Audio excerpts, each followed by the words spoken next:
Good morning sa ating lahat mga kaibigan.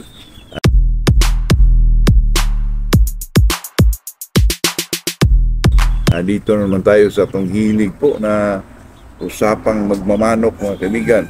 Ang topic natin ngayon ay itong kung may tahid ang isang manok inahin, ito po ba ay quality? Itong tanong ito ay galing ito kay user name QHR na to, 4is32LSG. Yung username niya mga kaibigan. Kaya bago tayo mag-umpisa ay shoutout muna tayo kay Ronald Camarines. Itong nagtanong din to mga kaibigan kung saan ba ang buyahan. Ang buyahin ay dito lang sa dulo ng daliri mga kaibigan. May isang biak doon sa kaliskis nila, kung alin man doon sa mga nila nasa dulo ng kaliskis lang po, may biak doon. Yun lang po, buyahan yun. Ito namang si Putsulo Katura, ano ba daw ang style ng Black McRae sa away? Pasensya na po, hindi pa ako nakapalaga ng Black McRae mga kaibigan. Salamat sa iyong Putsulo Katura. Ito namang si Gerald Landrito, 559, inahin ng itlog, walang kasta, kinastahan, ilang araw mag-fertile. Topic ko ito sa Merkado Official po. Ginawa ko siyang topic ngayong araw na ito mga kaibigan. At saka itong si user CX7 KS3MP GR, itim na inahin, pula ang nagkasta, may lumabas na puti. Yan ho ang tinatawag natin na throwback mga kaibigan, na nag-breed sila sa sinauna, lumalabas dun sa apo na ganyan, kasi nag-breed sila dati, naluan nila ng isang puti, yung itim na manok, kaya nagkaganon po. Ayun tayong tinatawag nilang throwback ng kaibigan. Yun lang po ang matanong. Shout out sa inyong lahat po. Si Anthony Espinila from Romblon, itong si Lloyd Bordira, yun lang po. Good morning sa ating lahat. Itong topic natin ngayon mga kaibigan, itong tungkol sa kung may tahid ang isang manok inahin, quality po ba? Ayan talaga, nung unang panahon pa, nasaksak sa ating isip yan na pag ang manok na may tahid na inahin ay imported po.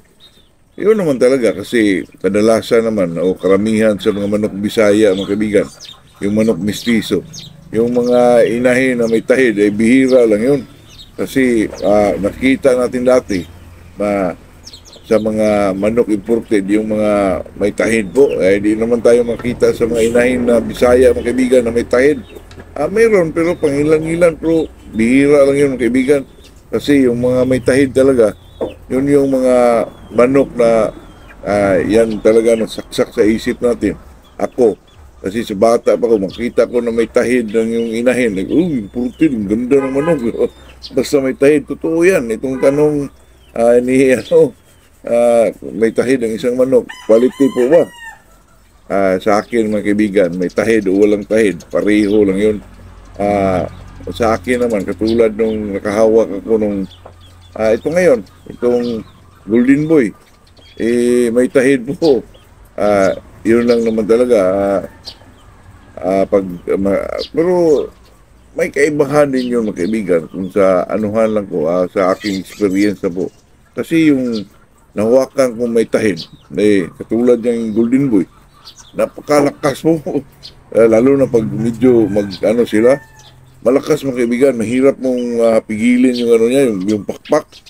Katulad ng Golden Boy na nasa akin ngayon, AAG yan, napakalakas na manok po, kasi malaman mo naman yan pag hawak mo, pag gumanon, pumalag sila mga kaibigan, talagang malakas yung mga pakpak po.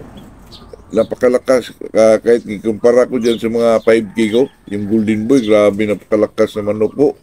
Kung lalo na pag siya ay pumalag, napakasahan ko, palag, napakalakas ng mga pakpak po. Ibang klase, kaya yung Golden Boy ko na yan, swerte lang kasi iba.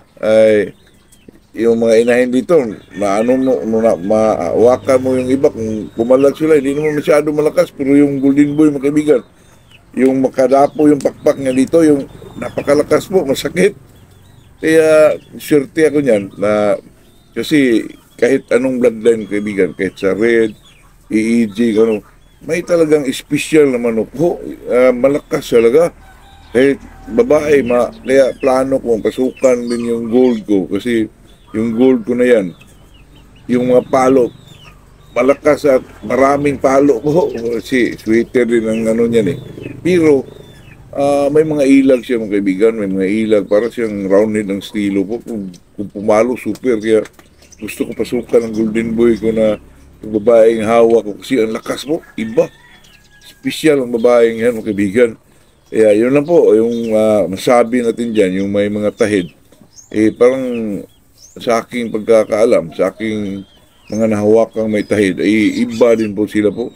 Kaya yung mga mistisuhoy naman, yung mga kaya nagkatahid yan kasi baka nakuha din nila sa mga sinaunang kahit na-cross sila sa mga Bisayang manok, sa mga na-cross sila sa mga ibang lahing manok, ay lumalabas yung mga kaibigan, katulad yun ng mga trueback na manok na na-breed siya nung mga matagal lang na-breed siya, lumalabas dun sa mga apo sa tuhod, yun.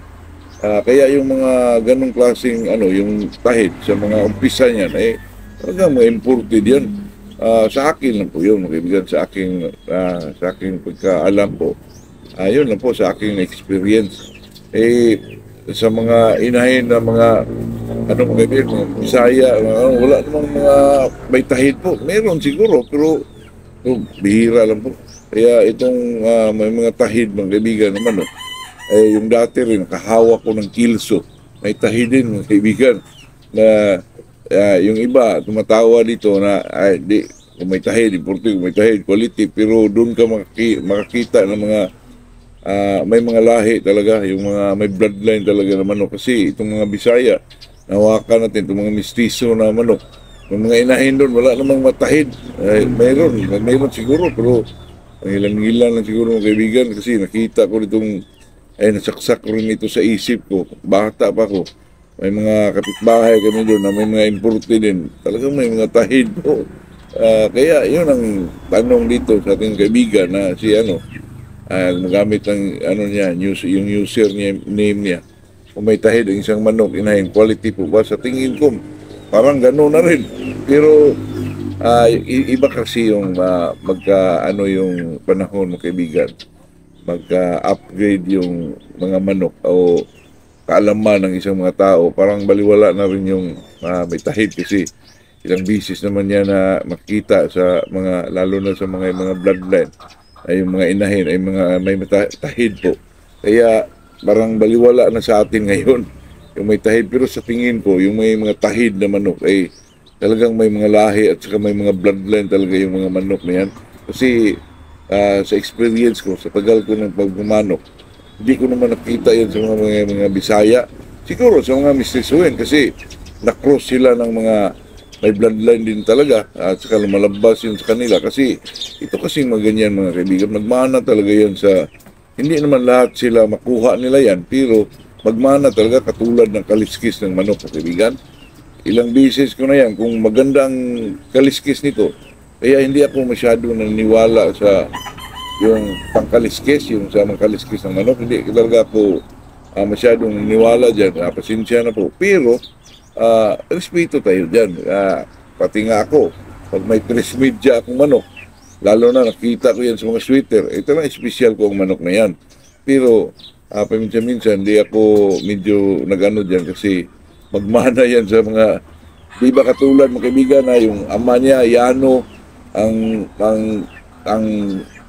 style ng kaliskis, yung may mga bastunan, tapos sa lahi na hindi magmana, kadalasan po magmahal na mga kaibigan. Kaya nga iniwasan ko yung may boyahan akong manok, boyahin tawag dyan sa Tagalog, ay iniwasan ko yan kasi sa Mindanao ako, nasaksak yan sa isip ko pag may mga ganyan, mga talunin na yung mga napudos po.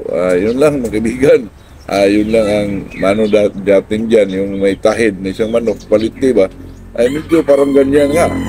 Sa akin lang yun mga kaibigan, di naman lahat kasi tayo ay may iba-ibang paniwala po. Pero sa dito, parang parang dito po ay parang na ano ako dyan sa tanong na yan ay kasi parang totoo na, parang ganyan din niya. Yung sinasabi ko na itong may tahid ay hindi naman natin masabing quality, pero may mga bloodline naman na talaga yan. Ang pinanggalingan po. Ayun lang po. Good morning sa ating lahat mga kaibigan.